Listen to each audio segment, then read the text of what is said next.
Assalamualaikum warahmatullahi wabarakatuh.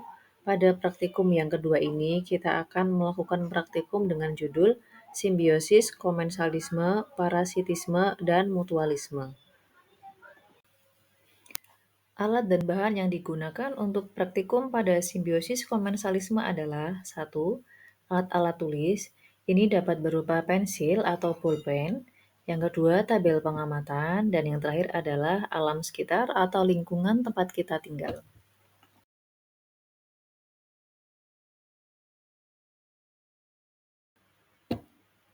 Setelah saya mengamati lingkungan tempat tinggal saya, dalam hubungan simbiosis komensalisme, saya pertama menemukan tanaman sirih dan pohon mangga. Berikut foto dan video ketika saya melakukan pengamatan terhadap tanaman sirih dan pohon mangga. Tanaman sirih dapat tumbuh merambat pada pohon mangga dan memberikan manfaat dengan memberikan perlindungan dari sinar matahari langsung, serta meningkatkan kelembapan mikro lingkungan di sekitar pohon. Untuk hubungan atau interaksi makhluk hidup yang kedua, saya menemukan anggrek dan pohon mangga.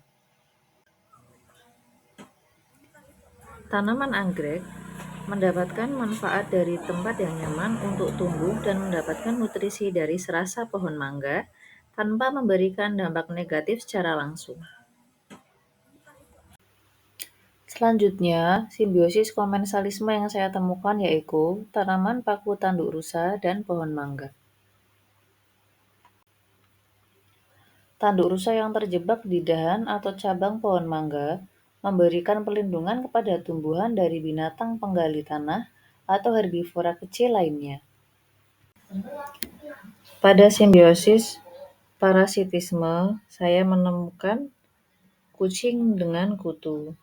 Pada interaksi ini, kutu memanfaatkan kucing sebagai tempat tinggal dan sumber makanan. Kutu menyedot darah dari kucing untuk bertahan hidup. Hal ini menyebabkan iritasi pada kulit kucing dan dapat menyebabkan masalah kesehatan seperti gatal-gatal, alergi, dan infeksi kulit. Selanjutnya, hubungan simbiosis parasitisme yang kedua yaitu pohon rambutan dan benalu. Benalu adalah tumbuhan parasit yang hidup menempel pada pohon rambutan.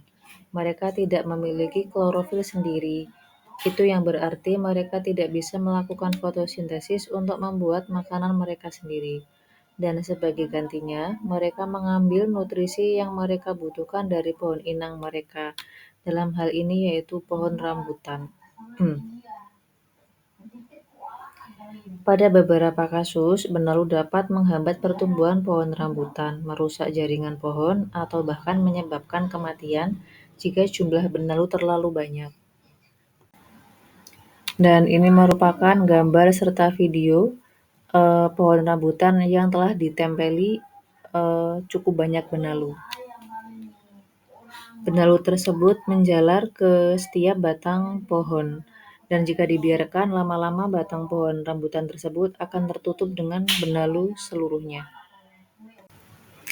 Kemudian simbiosis parasitisme yang ketiga yaitu alang-alang dengan tanaman padi.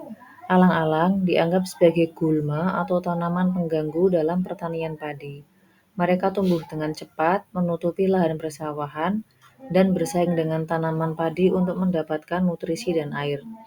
Alang-alang yang tumbuh secara tebal dapat menekan pertumbuhan tanaman padi dengan menutupi tanaman padi di bawahnya dari cahaya matahari. Hal ini dapat menghambat fotosintesis tanaman padi dan mengurangi hasil panen.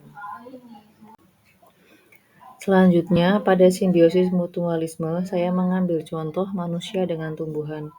Dalam interaksi antara manusia dan tumbuhan dan manusia saling bergantung satu sama lain.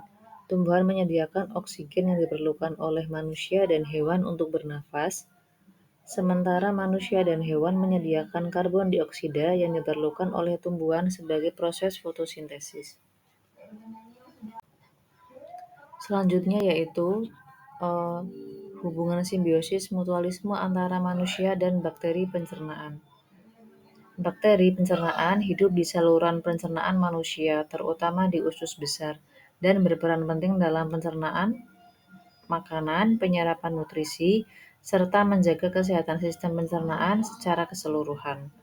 Bakteri pencernaan membantu dalam pemecahan makanan yang kompleks menjadi bentuk yang lebih sederhana yang dapat diserap oleh tubuh manusia. Selanjutnya yaitu contoh antara kupu-kupu dan bunga. Kupu-kupu adalah salah satu penyerbuk utama bagi banyak jenis bunga. Saat mereka mencari nektar, serbuk sari menempel pada tubuh mereka. Ketika mereka terbang ke bunga lain untuk mencari makanan, serbuk sari tersebut ditransfer dari satu bunga ke bunga lainnya dan memungkinkan penyerbukan silang dan reproduksi tanaman. Bunga menyediakan nektar sebagai sumber makanan bagi kupu-kupu dewasa.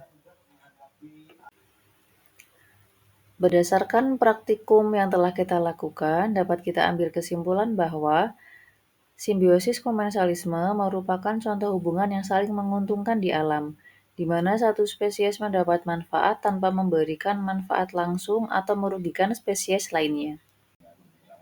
Sedangkan pada praktikum simbiosis parasitisme, dapat diambil kesimpulan bahwa parasit mengambil sumber daya atau menyebabkan kerugian pada inangnya untuk keuntungan pribadi, sementara inangnya biasanya menderita akibat interaksi tersebut. Dalam konteks ini, parasitisme dapat dianggap sebagai contoh eksploitasi di alam, di mana satu spesies memanfaatkan spesies lainnya tanpa memberikan manfaat yang sepadan atau justru merugikan spesies inang. Kesimpulan dari praktikum simbiosis mutualisme yaitu, kedua belah pihak mendapatkan manfaat yang signifikan dari keterlibatan mereka. Hal ini menunjukkan bahwa dalam alam, kolaborasi antara spesies dapat menjadi strategi yang sukses untuk meningkatkan kelangsungan hidup dan keberhasilan ekologi masing-masing.